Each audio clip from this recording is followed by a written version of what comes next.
É um prazer poder receber no Relações Internacionais em Pauta, juntamente com meu colega, o novo diretor do IPRE, Paulo Roberto de Almeida, o professor Jaime Herzberg, da Universidade George Washington, e diretor emérito do projeto sobre a história internacional da Guerra Fria, né, do Woodrow Wilson International Center, também em Washington. Professor Herzberg é reconhecido como um dos maiores estudiosos de questões ligadas à Guerra Fria entre as superpotências, né, Estados Unidos e então União Soviética. A entrevista será em inglês. Good morning, Professor Herzberg. Good morning. First of all, I would like to thank you for accepting our invitation for this interview. You have just given a brilliant lecture on the topic of secret Brazilian diplomacy, the Cuban Revolution, and the 1962 Cuban Missile Crisis, unearthing hidden history. Can you give our public a hint of what you mean when you chose the topic? Sure. Thank you so much. And let me start by apologizing for speaking English, and it reflects the fact that my background is not as a specialist on Brazil, I have to admit. Instead, my background is as a scholar on U.S. foreign policy and also on the history of the nuclear arms race. And this combination led me very quickly to a fascination with the Cuban Missile Crisis, the most dangerous moment in human history, when the U.S. and the Soviet Union faced off and nearly came to an exchange of thermonuclear weapons. And I have written about the Cuban Missile Crisis, and when I was exploring new documents on the missile crisis, actually 20 years ago now, that had come out of the formerly closed secret communist Russian archives, the documents of the Soviet Union, including of Moscow's embassy in Havana, I discovered that at the height of the Cuban Missile Crisis, Fidel Castro had met with a Brazilian special representative of President Goulart. And as I started to investigate, I discovered that in all of the books and articles about the Cuban Missile Crisis, nobody mentioned Brazil's role. And as I looked into the evidence in U.S. documents, British documents, Canadian documents, Russian documents, and eventually Brazilian documents, I discovered that the Cuban Missile Crisis in October 1962 was the climax of 3 years of Brazil's efforts to mediate between Fidel Castro's revolution in Havana that had taken power in Cuba at the beginning of 1959 and the U.S. government in Washington, and that this went back to 1960 under Kubitschek in Brazil and Eisenhower in Washington, and it extended through Quadros and Kennedy in 1961, and episodically under Goulart, but that it really came to a head during the missile crisis when John F. Kennedy became so desperate to avoid nuclear war with the Soviet Union that he tried sending a direct message to Fidel Castro through Brazil. And because of sensitivity in American domestic politics, it could not be an open American message to Fidel Castro. Instead, the Americans gave a message to Brazil to send as a Brazilian message that would try to convince Fidel Castro to eject the Soviet missiles that had caused the crisis, in exchange for which the U.S. would drop the economic embargo and welcome Cuba back into the hemisphere. Now, by the time Goulart sent his special emissary to Havana, Khrushchev had agreed to withdraw the missiles, and Fidel Castro, who I spoke to about this story 40 years later, he said that the meeting made no impression on him because he had not understood that Brazil was actually serving as a mediator to communicate a message from John F. Kennedy. Had he known that, he would have paid much more attention, even though that the American bargain that was sent through Brazil would have been unacceptable. But it helped show Brazil's fascinating role during this period when it was initially enthusiastic about the Cuban Revolution, then turned against it because of its communist and dictatorial, repressive, internal conduct and its connections to the Soviet and communist world. But during the period, especially of the independent foreign policy, Brazil didn't simply want to follow the United States and break relations with Cuba. Instead, it sought a more middle position and to also act in line with Brazil's traditional desire to limit or avoid conflict, to try to find some peaceful solution to the crisis, either through mediation or another proposal that it raised for the idea of making Latin America an atom-free or nuclear weapons-free zone, and under that umbrella, also to withdraw the Soviet missiles from Cuba. Thank you, Professor. On the basis of your extensive knowledge about the Cold War period and the Brazilian diplomacy, besides the specific episode of Brazilian involvement during the 1962 October crisis over the Soviet missiles in Cuba, how would you assess the position of Brazil as a country and its diplomacy during the Cold War? That's a great question, and again, I have to caution anyone watching not to take my answer too seriously, because I am not a true expert on Brazil, as opposed to a general scholar of the Cold War. But some parts of the story are clear. Certainly in the first decade and a half after the end of World War II, Brazil wanted to be considered an important ally of the United States in the Cold War. Remember, Brazil broke relations with the Soviet Union in 1947, and Brazil, of course, had been the one country in South America and Latin America to send troops to fight alongside the United States against the Axis in World War II, to fight in Italy.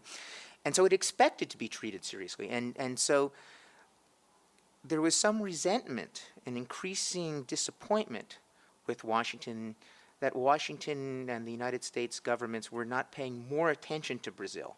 Instead, the perception was that with the Marshall Plan in Europe and then with the Korean War in Asia, that the U.S. was looking elsewhere and taking Latin and Brazilian support for granted in the Cold War.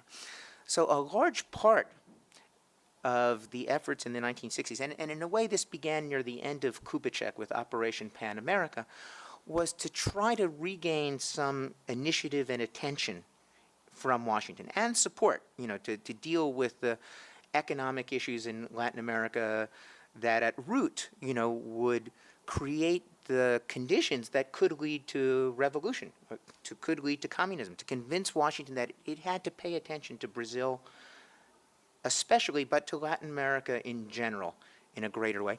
And also, of course, the whole idea of the independent foreign policy under Quadros and Goulart was the implication that it had not been totally independent because it was too pro-United States beforehand, that it was going to be more friendly to the neutral countries. For example, in 1961, Brazil sent observers to the founding conference of the non-aligned movement, and U.S. officials, JFK personally, did not like that. They thought, hey, you are aligned. Brazil is committed. It is not neutral in the Cold War. It's on our side. And U.S. officials were annoyed when Brazil would defy U.S. policy, whether it was on Cuba or whether it was on keeping communist China out of the United Nations. And one fascinating thing is that even after the anti-communist military coup overthrew Goulart and took over in '64, you still had occasional tensions with the dictadura, and one episode that we've both been very interested in is how in 1975, when a Marxist Leninist government takes over in Angola, when it gains independence from Portugal after in a bloody civil war situation, Brazil is the only Western country that recognizes the new government in Angola, in Luanda, the first and for a while the only. And in doing it, it defies Washington's strong urging not to recognize that government, because the U.S. at this point was indirectly supporting through South Africa a different guerrilla movement that it hoped would eventually defeat the Soviet and Cuban-supported MPLA and take over in Angola. So the U.S. position was, don't recognize any government. The situation is not decided.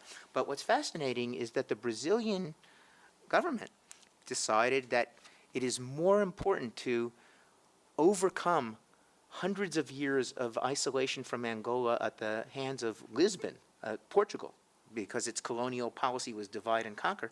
It is more important to create a good relationship between Brazil and Angola than it is to listen to everything Washington wants. And of course, in the mid-70s, there were also pressures at the United Nations, say from the Arab oil embargo. After the 73 Middle East War, Brazil went in line with some Arab positions that were against U.S. policy. And in general, I'd say the message that comes out of this, because of course this would then lead some years later to the return of civilian rule, is that Brazilian foreign policy is a reflection of Brazil's search for identity. Obviously, it is in the West. Obviously, it is in the Western Hemisphere, and obviously it has to deal with overwhelming United States economic, cultural, and political influence. And yet, Brazil has higher ambitions than simply being part of the United States sphere. It sees itself legitimately as a major country growing in importance with its own agenda in the world, with its own values and interests in the world that are certainly in line with democracy and freedom, with the values that the United States feels is associated with itself, and which Brazilian leaders feel is also associated with Brazil, at least in the ideal. But Brazil does not want to be taken for granted. It wants to be an independent power. And Brazilian foreign policy has always been a sort of testing ground to work out this process of trying to define an identity in the world. And that continues beyond the Cold War. Yes. To what extent is OPA historically understood in the United States as an effort to create greater awareness on hemispheric problems, social problems, economic problems, and not only on the East and West divide? Mm-hmm. Very little understood. In fact, only understood by specialists on Brazil and on Latin America, because, of course, OPA was proposed by Kubitschek in mid-1958, and the timing of it was very good because it was right after U.S. Vice President Richard Nixon had had a very chaotic tour of South America in which protesters, especially in Caracas, Venezuela, had stoned his motorcade, spit on it. It was blamed on communist rabble-rousers, but it clearly reflected South American dissatisfaction with Washington. And this was, of course, while the Cuban Revolution was in process, but had not yet taken power. And so Kubitschek sensed that this was a good moment to essentially urge Washington, why don't you do for South America what you have done for Europe with the Marshall Plan? Because in the Marshall Plan, it was portrayed as simply a humanitarian program to lessen suffering in the aftermath of World War II. But that was not the only reason. It was a politically designed program to prevent the rise of communism and other leftist revolutionary movements that could be supported by Moscow and fall into the Soviet sphere of influence. And Kubitschek was essentially warning that, hey, you have a comparable danger in Latin America where you have great inequality between small, well-off, wealthy circles at the top of country societies and vast poverty, vast masses. And they are susceptible to the rhetoric that could power a future revolution that would be very much against U.S. interests. And that by contributing American financial support as well as technical and other support, but working with Latin American countries, that society could be developed, and that this would be the best path to preserve democracy and generally pro-American, pro-Western political orientation, and of course improving the lives of millions of South Americans. Now, under Eisenhower, there was a great deal of resistance to this because Eisenhower's Republican philosophy was private enterprise, not government funds.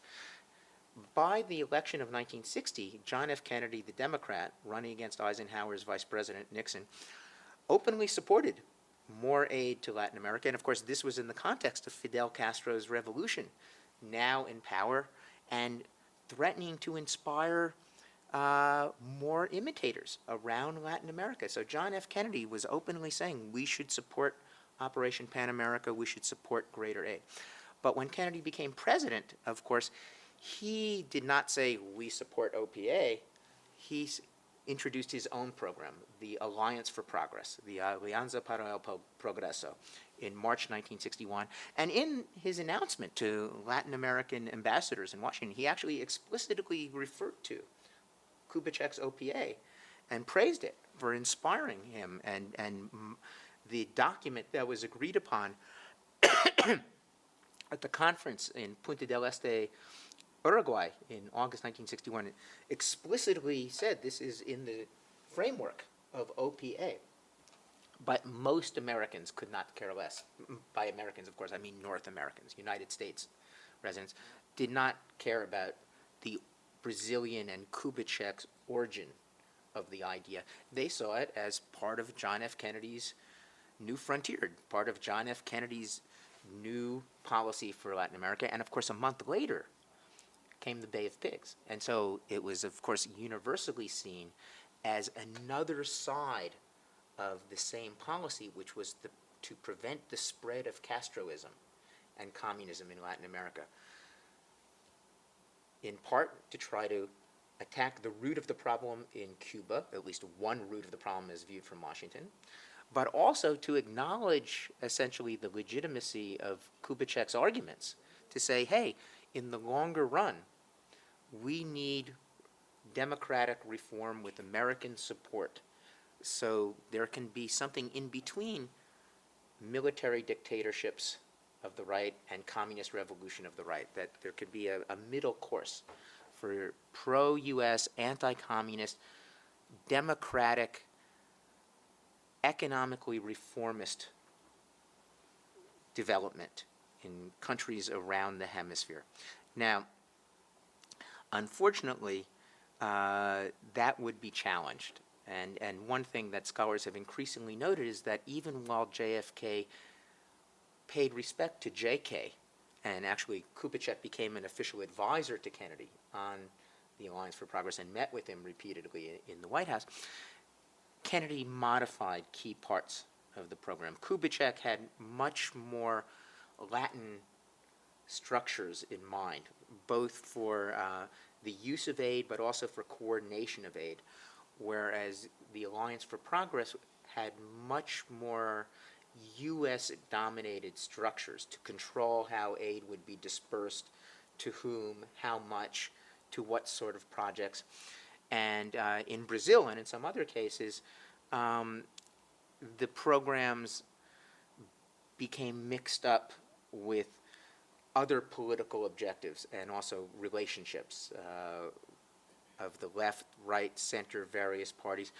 And also, frankly, by the end of the Kennedy administration, and especially with the onset of Johnson after Kennedy was murdered in Dallas on November 22nd, 1963, there was much more priority on avoiding more Cubas than there was on promoting the Alliance for Progress. That's why the first very important book about the alliance that was published by Juan Dionís of the New York Times is called The Alliance That Lost Its Way. You know, by the end of the 60s, it was clear that the alliance was praised as something that was a visionary, ambitious, noble concept, but had not been fully acted on and had more or less receded because it was less of a priority for Lyndon Johnson and even much less of a priority for Richard Nixon. You are exploring an encouraging path in terms of your research. You are coming to Brazil to research also on the other side, to have others' views on, instead of view or having only the American view on the subjects. And this is very encouraging. How can we, FUNAG and IPRI, help you, assist you in this endeavor? Well, you have already, been of great assistance, but I would just say, in terms of the larger community of scholars of U.S. relations with Brazil and with Latin America more broadly, because Brazil is such an important part, that making more materials available online in English in terms of Brazilian documents, especially meetings with American presidents and secretaries of state and, you know, other key figures, you know, at key moments, that even books that deal with U.S. policy towards Latin America often are based completely or almost completely on U.S. sources, because they might be written by people trained in the United States in English, easy access to U.S. archives, maybe without the language abilities, maybe without the financial resources to come and spend time at the archive. But if materials were available that would provide a Brazilian perspective in English, you know, I mean, for example, there's a multi-part collection of documents on the independent foreign policy. Having that available in English might be useful. Or a collection of documents on Brazil-U.S. relations during the Ditadura to complement. There's a project at Brown University that has a massive amount of declassified U.S. documents. But if there were also Brazilian documents to represent the Brazilian side, at least in Portuguese, but ideally the most important ones, you know, with reliable translations into English, then you would simply have students and scholars routinely turning to get, well, what did the Brazilian side of the story look like?